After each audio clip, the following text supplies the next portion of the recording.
Baik, Bapak-bapak, apa kabar Bapak? Kabar baik. Ya. Kabar baik, sehat-sehat ya Pak ya? Sehat-sehat. Oke, Bapak ini sudah ada Sudah ada perintah lah, katakan seperti itu dari Presiden kita bahwa mari kita belajar, bekerja, beribadah dari rumah. Nah sejauh ini kita melihat bahwa implementasi poin ketiga beribadah dari rumah ini sudah kita lakukan ya Pak bersama di wilayah Kepulauan Nias. Nah seperti apa Pak sejauh ini melihat masyarakat umat jemaat melakukan ibadah dari rumah ini? Apakah memang dari sisi agama ini artinya kan banyak sekali sebenarnya pro kontra soal ini ya Pak ya. Bahkan saya dengar juga di wilayah Kabupaten Nias masih ada juga gereja yang tetap ada yang memaksakan diri untuk beribadah. Nah Pak Eporus mungkin tepat untuk hadir di pagi hari ini seperti apa Pak dari sisi agama, peran dari masyarakat untuk mendukung pencegahan penyebaran COVID-19 di Kepulauan Nias ini Pak? Ya, terima kasih. Mungkin yang perlu saya jelaskan dulu tentang kegiatan ibadah ya, Iya. Gereja-gereja yang khususnya anggota PGI termasuk di dalamnya BNKP itu telah komit karena ada himbauan juga dari PGI Jakarta supaya tetap melaksanakan ibadah. Hanya ibadahnya tidak di gedung gereja, tapi ibadah di rumah. Ya.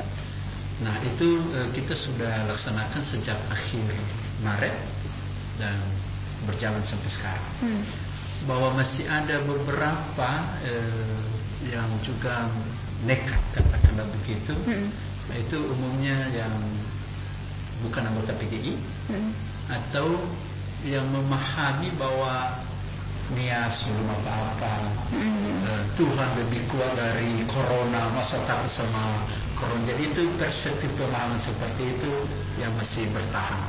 Sedangkan kita memahaminya tidak begitu, bahwa gereja itu adalah diutus Tuhan untuk mendatangkan kehidupan, bukan mendatangkan kematian. Dan sekarang kita melihat bahwa ada kondisi darurat bangsa kita, maka justru di tengah itu gereja aktif terpanggil untuk membawa kehidupan dan sekali lagi bukan kematian. Atas dasar itulah mengapa gereja-gereja kita aktif. Nah, bukan berarti tidak ada ibadah. Kita melaksanakan 3 pola ibadah. Yang pertama dengan live streaming dari gereja-gereja, dan bukan hanya sinode, di jemaat-jemaat sudah banyak yang melaksanakan live streaming. Itu pola yang pertama. Pola yang kedua adalah kita membagikan ibadah dan renungan, dan sehingga ibadah dipimpin oleh kepala keluarga. Dan justru ini satu pembelajaran yang luar biasa, sehingga ada kemandirian iman dalam keluarga, ada persekutuan yang indah dalam keluarga. Dan pola yang ketiga, kita melakukan siraman rohani menjangkau rumah. Jadi sudah banyak di gereja-gereja sekarang, artinya ada doa pagi, ada doa malam, disiarkan dari gereja tetapi menjangkau umat dalam arti pakai loudspeaker. Nah, itu yang kita lakukan. Dan kalau di kita gereja-gereja yang PGI komit dengan itu. Komit ya sampai saat ini ya Pak ya. Baik, kalau dari MUI sendiri seperti apa Pak? Assalamualaikum warahmatullahi wabarakatuh. Selamat pagi, salam sejahtera kepada kita semua, para pendengar RRI Pro 1 RRI Gunung Sitoli. Kami dari Majelis Ulama Kota Gunung Sitoli sudah sepakat dan telah diundang seluruh tokoh-tokoh agama dan juga Badan Kesejahteraan Masjid sekota Gunung Sitoli untuk melaksanakan satu kesepakatan dalam rangka menyambut dan juga mengenai surat edaran Wali Kota nomor 400/2478/2020 tentang pencerahan penularan dan penyebaran COVID-19 2020 ini. Maka dengan kesepakatan seluruh BKM, tokoh ormas Islam sepakat untuk tidak melaksanakan ibadah di masjid, tetapi dilaksanakan di rumah masing-masing. Apalagi dalam bulan Ramadan ini sebenarnya bulan yang penuh berkah dan semua umat Islam berduyun-duyun untuk beribadah di masjid dibandingkan dengan hari-hari biasa. Karena salah satunya bulan Ramadan ini adalah yang sudah dipercayai bahwa yaitu 1000 bulan, yaitu lebih banyak pahalanya dilaksanakan pada bulan Ramadan ini di masjid.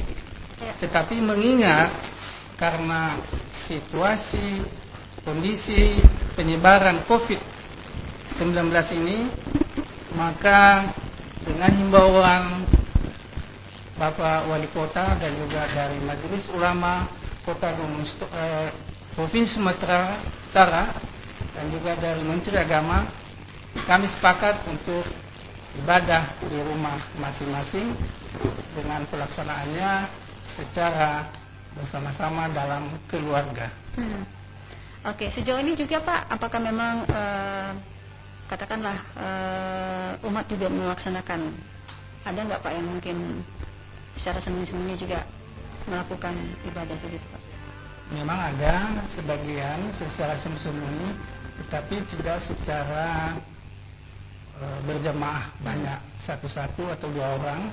Tetapi ini mungkin bisa dilaksanakan karena mereka ingin melaksanakan ibadah. Tetapi yang diharapkan ini kan, yang terlalu diharapkan itu adalah jangan berjamaah yang secara berduyun-duyun seperti yang dilaksanakan setiap saat itu di masjid. Jadi, tapi pada umumnya kita lihat di sekitar kota Gunung Sitoli ini selalu masjid ditutup. Tapi walaupun ada 1-2 yang melaksanakan, itu kan mungkin petugas masjid atau yang melaksanakan ibadah yang kebetulan kegiatannya di lingkungan masjid itu. Oke, baik. Semakin menarik ya pendengar, sudah bergabung juga dari tokoh Katolik, sudah hadir di tempat ini. Pendengar, Anda juga nanti bisa bergabung, silakan di 0853 0639 0225. Kami akan segera kembali pendengar, kita dengarkan dulu yang satu ini. Tetaplah bersama dengan kami, Dialog Isu Aktual bersama tokoh agama Kepulauan Nias. Kami masih bersama dengan Anda pendengar di Dialog Isu Aktual pagi hari ini di Studio Pro 1 RRI Gunung Sitoli. Dan dialog kami pagi hari ini adalah mengundang tokoh agama di Kepulauan Nias. Kita berbicara tentang peran tokoh agama dalam mendukung pencegahan penyebaran COVID-19 di Kepulauan Nias. Dan Anda juga pendengar yang ingin bergabung, silakan di 0853 0639 0225. Dan saya juga kedatangan narasumber ketiga di pagi hari ini, Pastor Vincent Sara PR, perwakilan Dekanus Dekanat Nias di Kota Gunung Sitoli. Selamat pagi Pak Pastor. Selamat pagi. Apa kabar? Sehat. Sehat ya Pak ya. Oke, terima kasih sudah hadir ya Pak Pastor. Tadi saya sudah bertanya kepada Pak Epurus dan juga dari MUI sendiri Pak, bagaimana mereka kepada jemaat, kepada umat juga Pak ya, seperti apa untuk kegiatan ibadahnya. Nah, untuk di Katolik sendiri seperti apa Pak? Ya, dengan adanya COVID-19 mulai memasuki Indonesia dan seperti kita tahu sekarang ya, semakin hari semakin berkembang. Gereja Katolik sendiri teristimewa untuk Kota Gunung Sitoli sejak tanggal 15 kalau saya tidak salah ya, tanggal 15 Maret atau tanggal 22 Maret ya, itu mulai menghentikan segala kegiatan aktivitas kebersamaan, persekutuan bersama dalam gereja, dan perayaan ibadatnya, perayaan ekaristinya itu dilakukan di rumah masing-masing. Keluarga masing-masing mengadakan ibadat di rumah. Awal-awalnya dilaksanakan dengan melalui live streaming dan ada sebagian juga yang meminta ibadat sendirian, apalagi dengan teks-teks ibadat yang cukup tersedia dalam bahasa Nias untuk di gereja Katolik ya, di Kepulauan Nias itu sangat terjamin dengan adanya Pastor Adrian.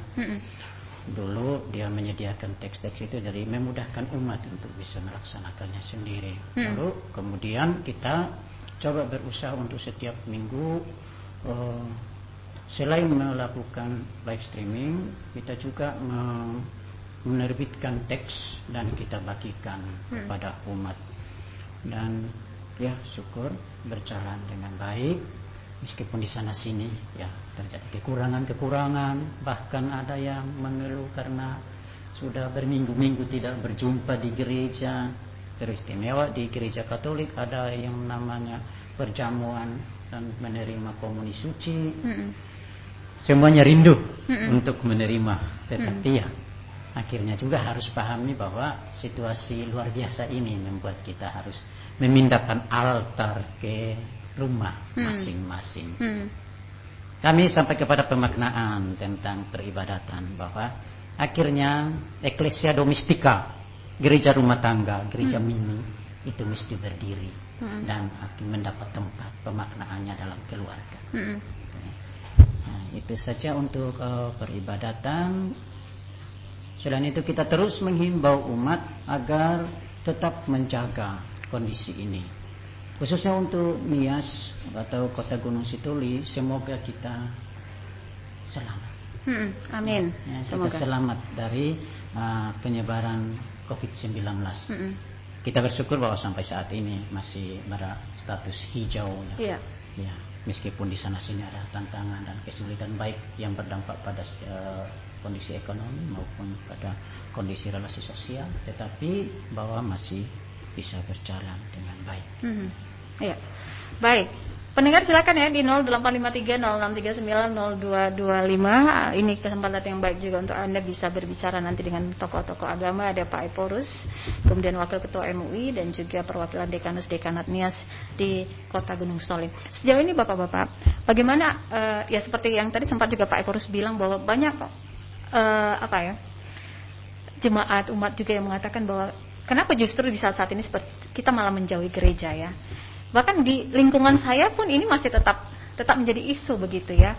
Sehingga seolah-olah sekarang ini seseorang diukur dari imannya ketika kenapa hanya gara-gara corona Anda takut datang ke rumah ibadah Anda. Mungkin dari Pak apa dulu? Pak. Iya, Pak Bastari dulu gimana ini? Ya, memang prinsip. Karena kalau menurut ajaran Islam, amalan yang dilaksanakan di masjid lebih baik daripada di rumah, karena pahalanya lebih besar.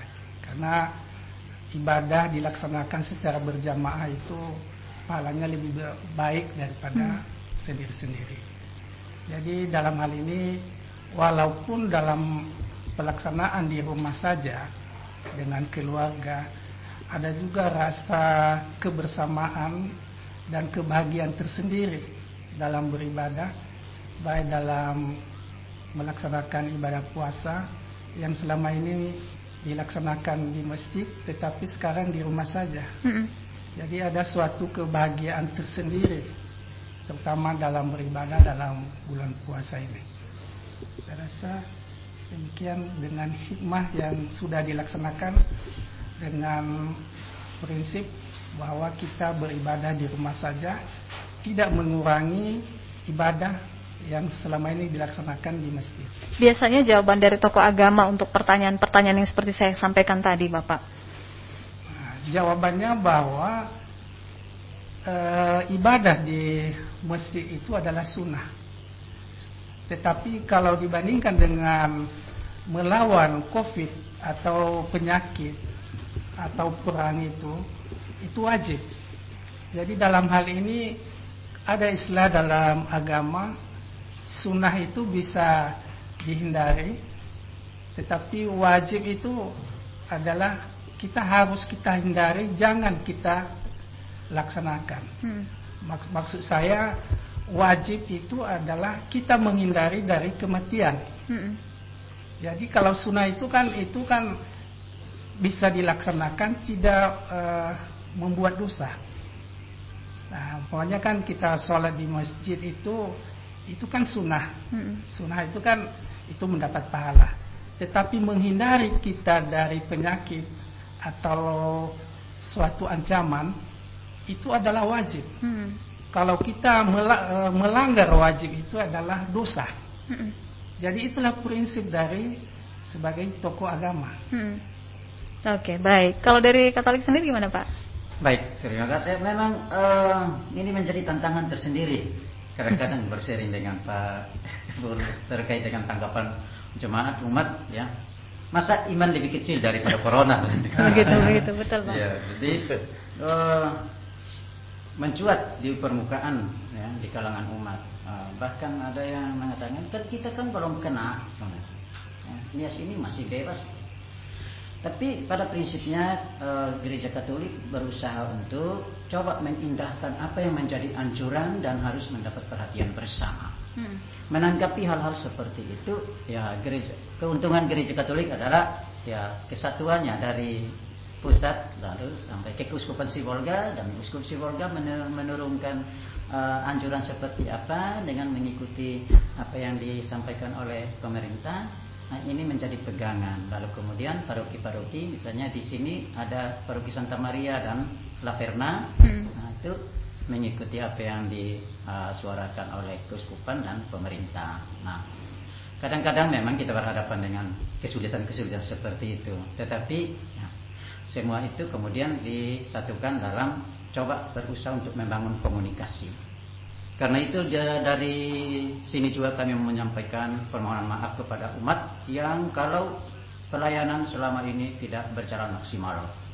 Semoga COVID-19 itu kemudian menyatukan kita untuk membangun persepsi yang sama terkait dengan kebersamaan kita untuk menghentikan proses penyebarannya dan kemudian kita bisa keluar dari persoalan ini. Amin. Ya.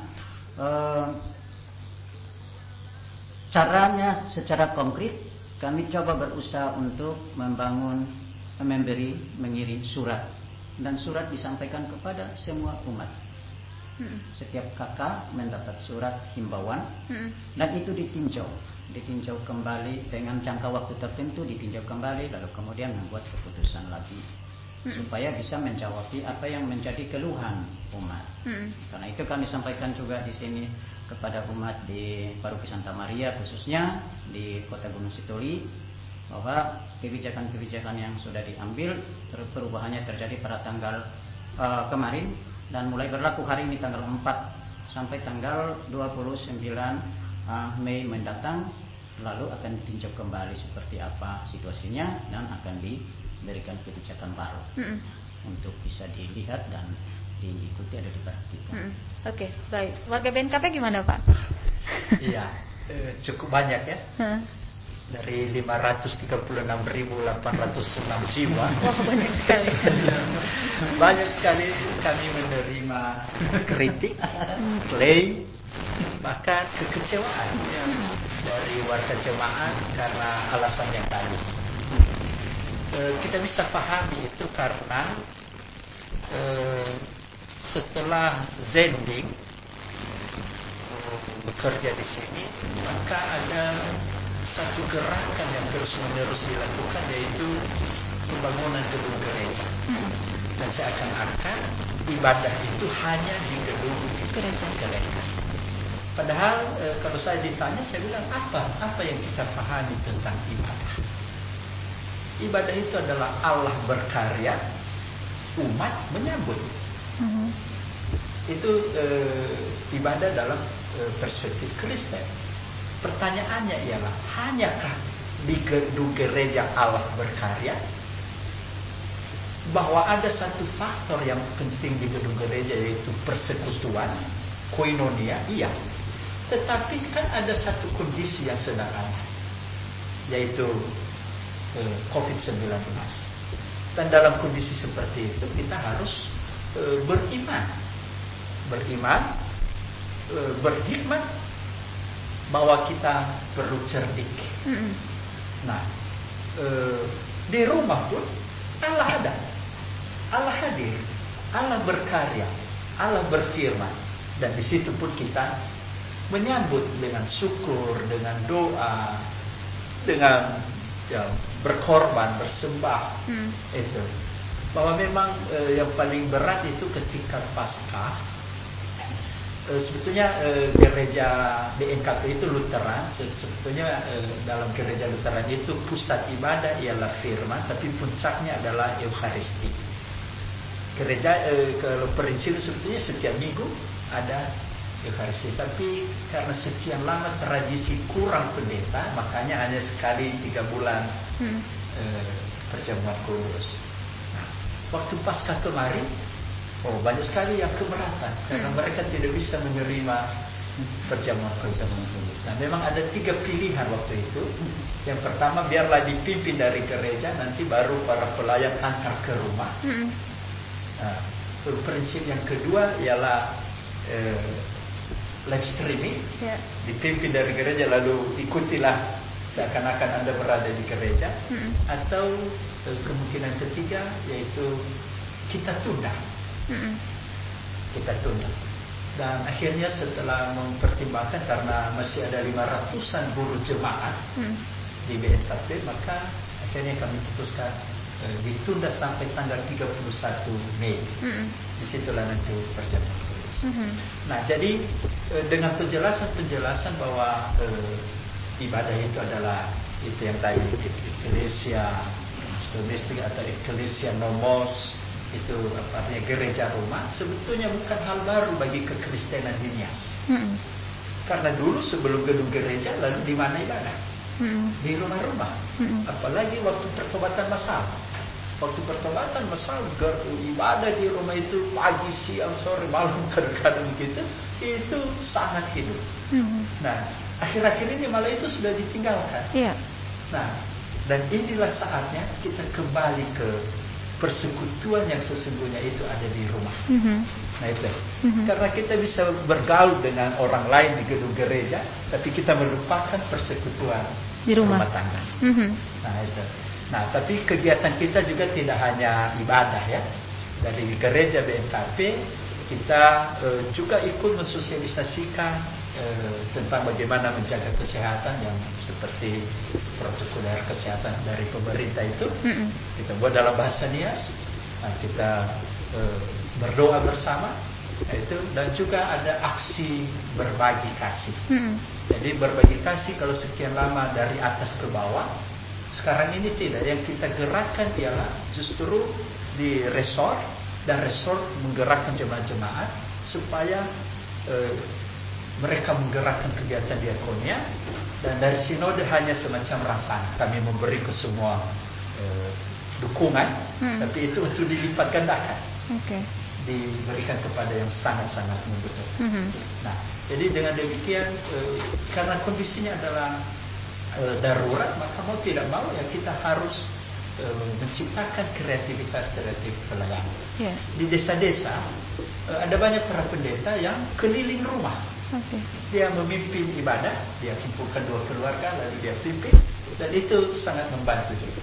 Dengan demikian pendetanya juga menjadi sangat dekat dengan. Artinya ini membawa sisi positif jadinya ya Pak Eporus ya? Ada, artinya kita harus pandang dari sudut itu supaya kita jangan terjebak dalam dimensi negatifnya, karena itu hanya membuat kita akan kecewa dan frustrasi. Ya, siapa yang tidak rindu bersekutu di gedung, di rumah ibadah? Iya, tetapi kondisinya kan ada. Dan dalam kondisi seperti itulah kita juga sebagai bagian dari bangsa ini ya kita harus bersama-sama dengan anak bangsa semuanya untuk ya katakanlah melawan musuh yang tidak kelihatan ini tapi mematikan. Oke, baik ya. Silakan pendengar yang ingin bergabung juga, kami tunggu Anda di 0853 0639 0225 ya. Dulu tahun berapa begitu ya kita mendengar di setiap rumah itu kan ada yang bernyanyi setiap pagi ya, berdoa bernyanyi begitu, dan itu perlahan memudar, hilang, pupus. Kemudian ini sepertinya muncul kembali ya. Jadi itu sisi positifnya. Silakan ya pendengar, sudah ada yang bergabung. Selamat pagi. Halo. Halo, selamat pagi Bu. Selamat pagi Bapak, dengan Bapak siapa Pak? Pak Arius, mewakili ini karena dari tadi nggak ada yang nelfon. Oke, silakan Pak. Saya kebetulan kami dari jemaat GNKP di Apilaza. Iya. Nah, jadi saya sebagai pelayan Tuhan juga. Iya. Nah, menurut saya juga dengan ada kegiatan yang disarankan oleh pemerintah untuk ibadah di rumah. Jadi ada baiknya juga kita beribadah di rumah. Kenapa? Tidak harus mesti ke gereja. kenapa saya katakan sedemikian ada baiknya kita beribadah di rumah.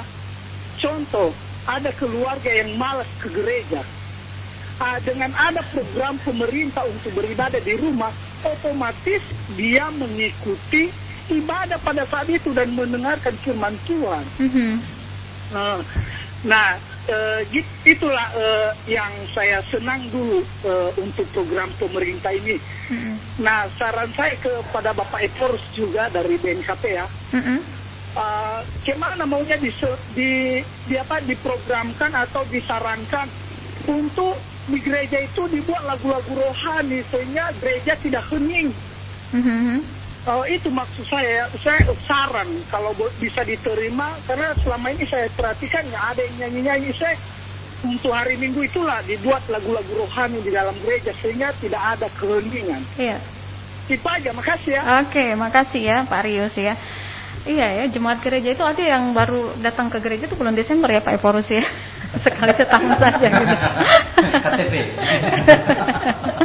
Jadi kata Pak Rius ya bagus juga sih ibadah di rumah. Jadi yang kepala rumah tangganya mau nggak mau memang harus ikutan ibadah di rumah karena memang diadain di rumah begitu ya.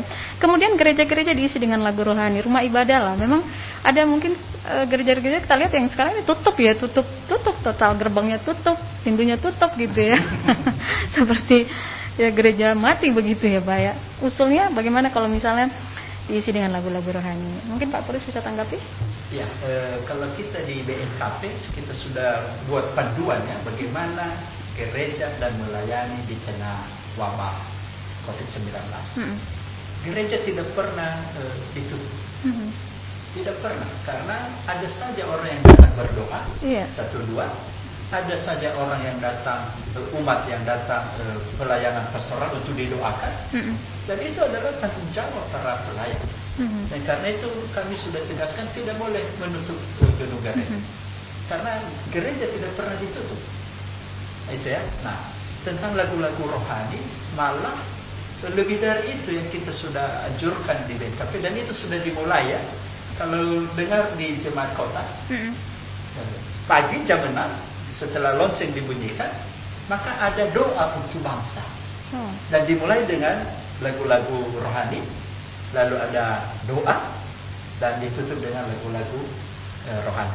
Ada penguatan lewat firman Tuhan, 1-2 ayat di ini, dan lalu diakhiri. Itu sekitar tidak lebih dari 20 menit.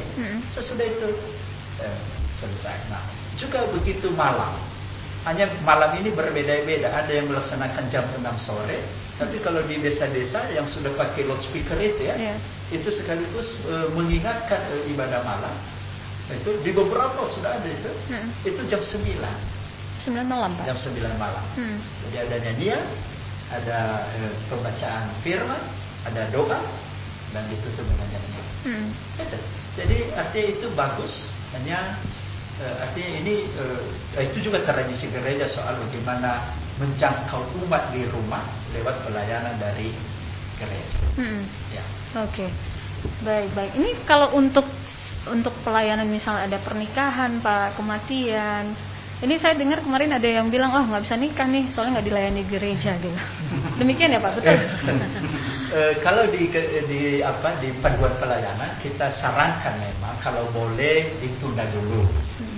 Dan kalau memang harus, maka ikutilah petunjuk dari pemerintah setempat. Misalnya kalau di Jakarta boleh, tapi tidak boleh lebih dari 6 orang. Nah, jemaat kan enggan hanya 6 orang yang hadir dalam apa. Nah, itu. Jadi itu tidak apa. Tapi yang itu yang pernikahan. Tapi yang meninggal kita bagi dua. Kalau meninggal karena COVID-19, maka kita lakukan penguburan menurut aturan pemerintah. Dan kita sudah sesuaikan itu, tata ibadahnya tidak lebih dari 7 menit. Ibadah penguburan. Nah, tapi kalau meninggal biasa, itu tetap dilaksanakan seperti biasa, hanya dipersingkat, lalu pakai jaga kesehatan, pakai masker. Siapa yang datang ke rumah duka pakai masker, pendatangnya juga harus begitu. Nah, jangan dulu bersalaman. Nah, itu jadi itu kita sudah tegaskan. Itu panduan itu sudah dibagikan ke seluruh. Sejauh wabah COVID ini ada yang sudah dilayani pernikahan nggak Pak? Yang ada justru sebelum sebelum ada larangan itu. Oh gitu. Kesepakatan dengan unsur Muspida, Pemda itu batas terakhir tanggal 28 Maret. Jadi pelaksanaan yang melaksanakan itu sebelum itu. Tapi kalau yang meninggal ada. Ada ya Pak ya? Ada yang meninggal di daerah zona merah. Di Depok misalnya kan ada BKP ya, mengikuti protokol yang baik. Di sini juga ada, hanya jujur aja kalau di desa-desa, malah ada yang maksa kita salaman aja, nggak ada corona di sini. Tapi kita tetap harus apa? Saya pernah hadir, saya malah pokoknya harus takut kepada corona. Baru saya waktu untuk memberi sosialisasi apa sebenarnya yang sedang kita hadapi. Itu karena ketidaktahuan itu. Nah, salah satu sebetulnya tantangan yang besar bagi kita yang beribadah di rumah itu adalah justru pekan. Karena pekan itu ramai sekali dan tidak ada, kadang-kadang tidak memenuhi persyaratan kesehatan itu. Itu akhirnya dibilang, orang ke pekan boleh. Iya, ibadah nggak boleh. Ibadah nggak boleh. Pada ini ke gereja memuji Tuhan. Nah itu. Nah itu sebabnya seringkali kita anjurkan kepada pemerintah supaya disiplinkanlah yang ke pekan itu pakai masker, disediakanlah cuci tangan, dan kalau boleh jangan lama-lama. Nah itu kami sering menyampaikan kepada pemerintah supaya itu tegas untuk itu. Oke. Baik, sudah ada yang bergabung lagi. Halo, selamat pagi. Selamat pagi. Selamat pagi Pak. Bu. Silakan Ibu. Ya. Ini saya Tika yang berasal dari Gunung Stoli. Baik. Mungkin saya akan bertanya kepada para bapak-bapak narasumber ya di pagi hari ini. Mungkin sebelumnya saya memang masih belum mendengarkan seperti apa penjelasan tadi terkait dengan seperti apa peran dari juga tokoh-tokoh agama terkait dengan pandemi COVID-19 ini. Nah, saya bertanya di sini sebagai masyarakat tentunya sangat merindukan yang namanya kegiatan ibadah di rumah ibadah, baik itu terlihat di gereja maupun di masjid. Nah, kalau kita lihat sekarang ini pelabuhan bandara ataupun akses untuk masuknya masyarakat dari luar ataupun keluarnya masyarakat dari Gunung Stoli ke luar sana sepertinya ini udah ditutup. Artinya pemerintah tadi mengatakan kalau masyarakat itu tidak boleh melaksanakan ibadah di rumah ibadah untuk saat ini, cukup melaksanakannya di rumah, begitu kan? Artinya ini untuk menghindari agar tidak tersebarnya COVID-19. Nah, saat ini kan seperti bandara ataupun pelabuhan sudah ditutup. Artinya apakah tidak ada inisiatif dari pemuka agama untuk kembali menyerukan atau kembali bersama dengan pemerintah agar masyarakat ataupun umat ataupun jemaah untuk kembali melaksanakan ibadah di rumah ibadah masing-masing. Karena kalau kita lihat memang melaksanakan ibadah di rumah dengan di masjid memang sama saja gitu ya.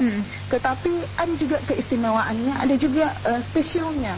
Kalau kita juga melaksanakan ibadah itu di rumah ibadah, soalnya sangat berbeda gitu. Misalnya mungkin di gereja gitu. Kalau di gereja ada sedikit bisa berkumpul dengan saudara-saudara lainnya, kita juga bisa mendengarkan khutbah. Nah, begitu juga dengan di masjid, apalagi ini umat muslim ya saat ini melaksanakan bulan Ramadan.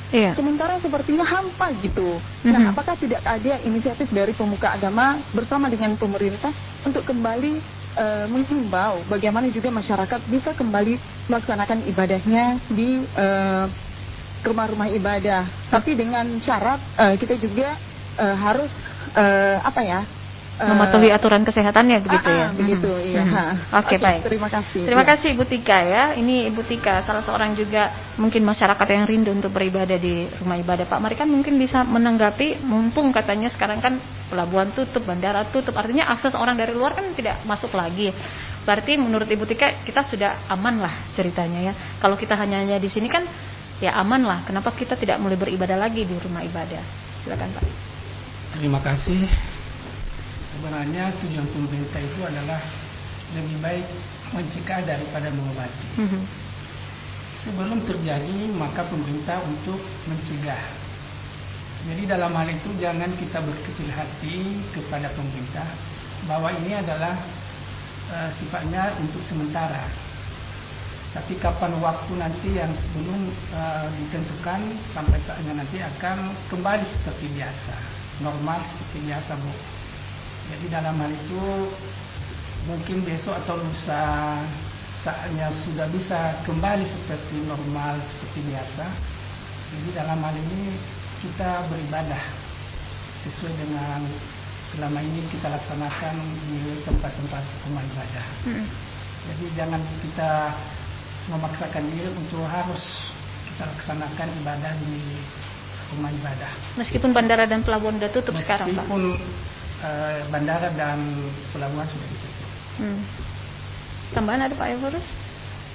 Mungkin informasi dulu ya Ibu Tika. Walaupun bandara dan pelabuhan sudah ditutup, siapa bilang tidak ada yang masuk? Beberapa kasus sudah. Ada yang sampai 8 orang datang, 6 orang, dan itu hampir dikembalikan. Tetapi dipaksa. Ada keluarganya dan kemanusiaan apa. Lalu kemarin kami ikuti, kami digabungkan di grup beberapa di kabupaten kota di Nias Barat. Sekarang di Lelekolu itu ada satu orang yang bagaimana dia masuk lewat pelabuhan, entah ngaku sebagai kenek atau apa. Dia datang dan sekarang mungkin hari ini dia akan dijemput untuk diisolasi di kabupaten. Karena di desa siapa bilang dia bisa menjaga diri. Nah, hal-hal seperti itu mahasiswa dari Padang itu juga zona merah. Itu mereka panggil saudaranya dari Himbala dengan pakai speedboat, di charter lah itu untuk menjemput mereka sampai ke Himbala. Banyak sekali kasus itu. Jadi kita jangan katakan kalau sudah ditutup lalu sudah aman. Nah itu satu hal yang perlu disadari. Dan tadi kita setuju bahwa yang kita lakukan di Nias ini adalah pencegahan. Karena apabila ada saja yang kena satu orang saja, kita tidak siap.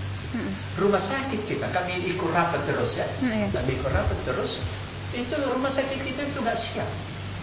Tidak siap. Bahkan ketika pernah ada isu bahwa ada yang terpapar. Betul. Apa yang terjadi? Waktu di Nias Barat saya ikuti itu tidak ada yang berani untuk mengambil dan kemana mau ditempatkan. Ada rumah sakit yang baru, rumah sakit Pratama itu, ternyata tidak ada apa-apa, tidak siap fasilitas. Terakhir ketika ada diskusi dengan teman-teman yang ada di luar Nias diaspora, rumah sakit direktur rumah sakit non-expos juga tidak siap. Artinya PDP ada lah, tapi ya bagaimana? Seandainya ada. Jadi makanya saya sendiri sebagai pelayan di gereja sangat setuju kita mencegah ya. Mencegah sangat-sangat. Tapi kan tidak lama lagi. Batasannya kan 2-3 kali minggu lagi. Dan sesudah itu kalau di gereja kami sudah katakan nanti tanggal 31 sekaligus merayakan Pentakosta dan sekaligus disitulah perjamuan kudus. Artinya tanggal 31 itu akan datang ke rumah ibadah Pak, ke gereja-gereja? Di batas waktu yang kami sudah berikan surat ya itu. Tapi nanti kalau ada kondisi terbaru tentu akan dipantau apakah tetap datang, tetapi mungkin standar tertentu. Jadi kalau hanya 5 kali selama ini jadi 10 kali. Sehingga kota itu kan 5 kali. Jadi 10 atau 15 kali supaya jarak bisa diatur. Itu kami belum tentukan karena kita melihat perkembangan yang terjadi di tengah bangsa kita. Oke, baik ya. Itu dia Ibu Tika ya. Artinya memang jalur resmi sudah ditutup, tapi jalur ilegalnya sekarang nih ya. Jadi siapa yang tahu bahwa ya seperti kata Pak apa tadi, yang speedboat milik warga digunakan begitu ya. Sudah ada yang bergabung lagi. Halo, selamat pagi. Halo, selamat pagi. Selamat pagi Bapak. Saya Fatolosa Lawa di Lambau Nias Barat. Baik, Bapak, apa kabar Pak Fatolosa Nias Barat? Cerah Pak hari ini? Ya, baik-baik saja. Baik ya Pak ya. Oke, silakan Pak. Kira-kira ada apa yang mau ditanyakan Pak? Ya, menurut saya ibadah di rumah dengan ibadah di gereja sama saja. Ya, dinilai Tuhan itu iman kita, ketaatan kita pada firman Tuhan. Kalau ibadah di gereja adalah sarana untuk masuk surga, bagaimana cara kita agar kita adalah penghuni warga surga nantinya dan duduk di kursi yang paling tinggi di surga. Walaupun kita ibadah di gereja, rajin ke gereja, tapi kalau iman kita kosong, saya kira kita tidak masuk surga. Ya, kita ibadah itu di mana saja, nilainya sama di pesawat, di kapal, di rumah, di gereja sama saja. Terima kasih ya Om. Ya Pak ya. Oke. Terima kasih ya. Itu semacam pemikiran dari seorang Pak Fatolosa ya di Nias Barat. Terima kasih Pak Fatolosa. Silakan yang lain juga bergabung. Waktu kita sangat terbatas Pak. Ini kita menyikapi juga situasi saat ini Pak ya, bahwa banyak sekali yang terdampak ekonomi, ya kesulitan ekonomi, membayar cicilan mobil atau apapun itu merasa kesusahan begitu.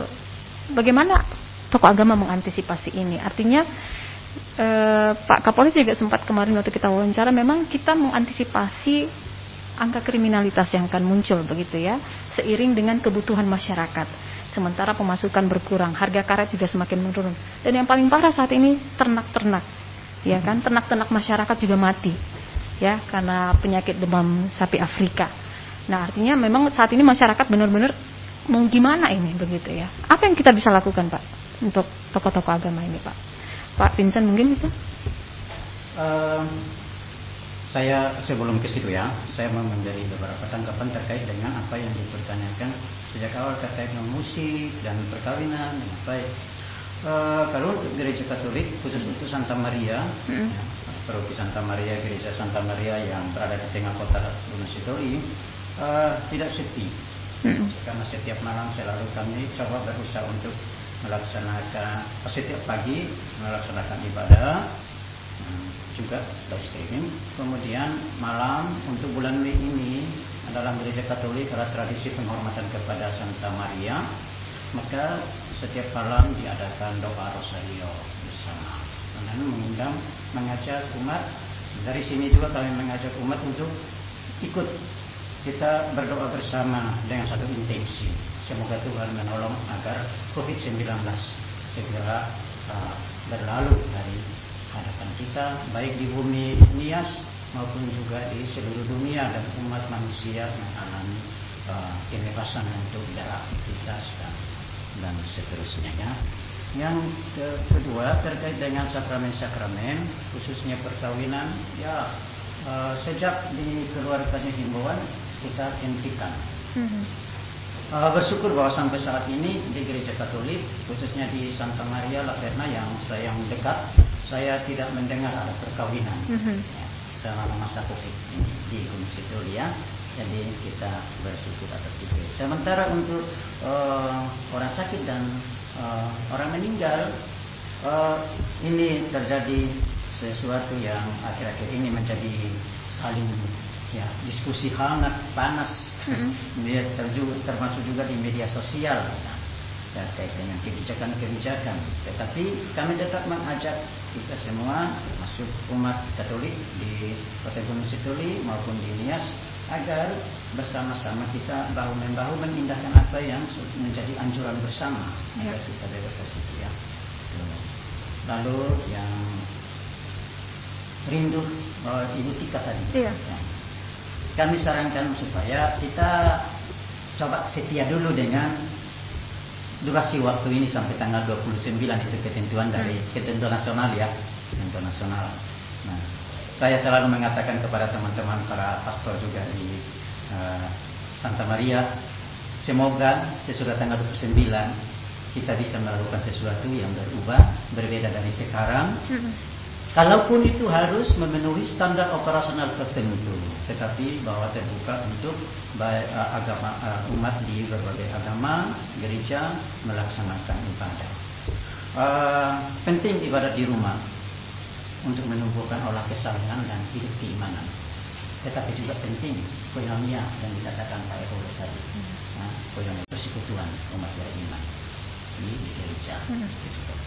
Maka kita bersabar, ya, bersabar bersama sambil menanti waktu tanggal 29 sebagai puncak. Dan sesudah itu kita lihat apa yang akan terjadi. Kalau Gunung Sitoli dan Nias seperti ini terus, maka kita berharap bahwa akan ada perubahan standar operasional untuk kita di sini. Yang terakhir terkait dengan dampak ekonomi. Saat ini memang banyak orang mengeluh, ya, teristimewa para pedagang kaki lima dan beca. Ya, umumnya mengeluh karena dampak dari, bahkan ada yang menggerutu seolah-olah pemerintah yang melakukan program ini. Sesungguhnya bukan, pemerintah membantu untuk mengatasi masalah. Nah, ini kadang-kadang tidak dibedakan dengan bagus, akibatnya kemudian saling mempersalahkan pemerintah lah, mempersalahkan tokoh-tokoh.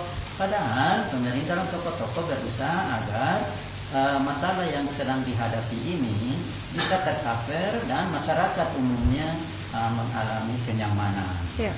Maka kalau di gereja Katolik sementara ini untuk membantu mereka yang mengalami dampak ekonomi ini berbagi, tetapi durasinya diperhatikan. Baru hari-hari kemarin STP Dian Mandala coba berusaha untuk berbagi dengan teman-teman yang mengalami dampak sosialnya. Sementara Caritas BSD Keuskupan Sibolga melalui Caritas membagi aksi itu juga minggu ini. Sementara direncanakan untuk ke depan nanti coba Paroki Santa Maria akan melihat sehingga kita tidak tumpang tindih untuk melakukan itu, tetapi mempertimbangkan durasi waktu yang mungkin membuat orang bisa menggunakannya lebih efektif. Ya, tidak tidak serampangan begitu saja. Dan inilah yang mesti diperhatikan oleh kita bersama, baik tokoh-tokoh maupun juga masyarakat, agar semua bisa tercover dengan bagus. Lalu yang kemudian terkait dengan dampak pencaharian dan pendapatan per kapita dalam keluarga, apalagi dengan adanya dunia sudah termasuk juga penyakit babi, dan kemarin ada viral itu video-video orang nangis-nangis karena babi. Apa mau kita bilang? Mungkin kita harus melihat kembali dalam kondisi seperti ini bagaimana menanggapi situasi ini. Saya mendengar bahwa saya belum tahu secara mengikuti dengan persis seperti apa, tetapi saya mendengar bahwa justru kemudian kita dihimbau agar memperhatikan juga pola hubungan antara manusia dan binatang yang mengalami itu, penyakit itu. Dan saya sendiri belum mencari informasi yang lebih tajam, tetapi bahwa kita diajak itu. Kami mengajak kita untuk kemudian bersama-sama bergandengan tangan untuk melihat bagaimana peluang-peluang apa yang harus kita ciptakan untuk kemudian menjadi daya kreativitas kita untuk pengembangan kehidupan ekonomi masyarakat di tengah-tengah COVID-19 ini. Oke. Baik, tambahan dari Pak Evorus ada nggak? Ya, dalam kondisi seperti ini kita tidak hanya cukup berdiakonia karitatif. Diakonia karitatif itu bagi-bagi sembako, itu ya. Jadi nanti habis itu ya habis lagi. Kita harus lebih maju, dan itu kami sekarang sedang menghimbau kepada seluruh jemaat, tingkatkanlah pekerjaan bertani. Kalau dia bertani atau yang tidak ada pekerjaan, ya cari pekerjaan mengolah tanah, tanam yang bisa ditanam, supaya ada ketahanan pangan. Ketahanan pangan. Dan dengan itu kami juga akan nanti koordinasi dengan pemerintah supaya kegiatan-kegiatan dinas terkait pertanian, peternakan, perikanan, ya supaya saatnya lah, supaya lebih efektif. Saatnya lah ini, kalau perlu budget dari pemerintah itu banyak diarahkan ke situ. Nah, artinya ini kami belum ada rapat, tapi kami akan mengajukan ini. Tapi gereja juga harus terus menghimbau. Saya sendiri lewat media sosial, saya terus menghimbau, saya beri contoh, saya mengelola halaman yang ada di lahan yang ada di rumah dinas. Menjadi viral juga. Ya itu, artinya kesan saya kalau kita para pelayan ini atau tokoh-tokoh pemerintah memberi teladan, itu jemaat tertarik, rakyat tertarik. Nah, itu. Nah, tapi di atas semuanya itu memang ada di zaman seperti ini yang perlu ditanamkan pada semua adalah apa yang disebut dengan sense of crisis. Artinya kita bisa menerima kondisi apapun. Ada rasa menerima kondisi krisis yang sedang ada. Dan yang kedua adalah refleksi. Kita perlu mengoreksi diri kita, hubungan kita dengan sesama, hubungan kita dengan alam. Hubungan jangan-jangan selama ini kita hanya penghancur saja, tidak memelihara, padahal itu adalah satu mandat bagaimana memelihara alam semesta ini, karena kita hidup dalam ketergantungan dengan semua. Nah itu, jadi itu sebuah refleksi, dan karena itu gereja harus terus membaharui, karena dalam prinsip gereja sebagai tertera, Ecclesia Reformata Semper Reformanda. Gereja yang sudah diperbarui harus terus menerus melakukan pembaharuan. Jadi dalam kondisi ini itu pembaharuan itu perlu. Oke, baik. Terima kasih Bapak-bapak, Pak Evorus, Pak Vincent, Pak Marikan juga terima kasih banyak ya. Jadi di tengah-tengah situasi sulit yang kita hadapi bersama ya, khususnya tadi juga masyarakat kita yang saat ini juga terpukul dengan kematian ternaknya juga, ya tetap kuatlah. Mungkin ya itu mungkin membuat kita untuk lebih introspeksi. Mungkin ada hal-hal yang kita abaikan selama ini. Jadi mudah-mudahan COVID-19 ini bisa segera berlalu. Dan terus dukung ya upaya pemerintah untuk mencegah penyebaran COVID-19. Beribadah di rumah saja dulu sampai batas waktu yang ditentukan. Ya, terima kasih untuk pendengar yang sudah bergabung dan seluruh pendengar juga yang sudah mendengarkan saja tidak bergabung. Terima kasih banyak, dan sampai di sini dialog isu aktual bersama tokoh agama di wilayah Kepulauan Nias. Selamat pagi dan tetap semangat.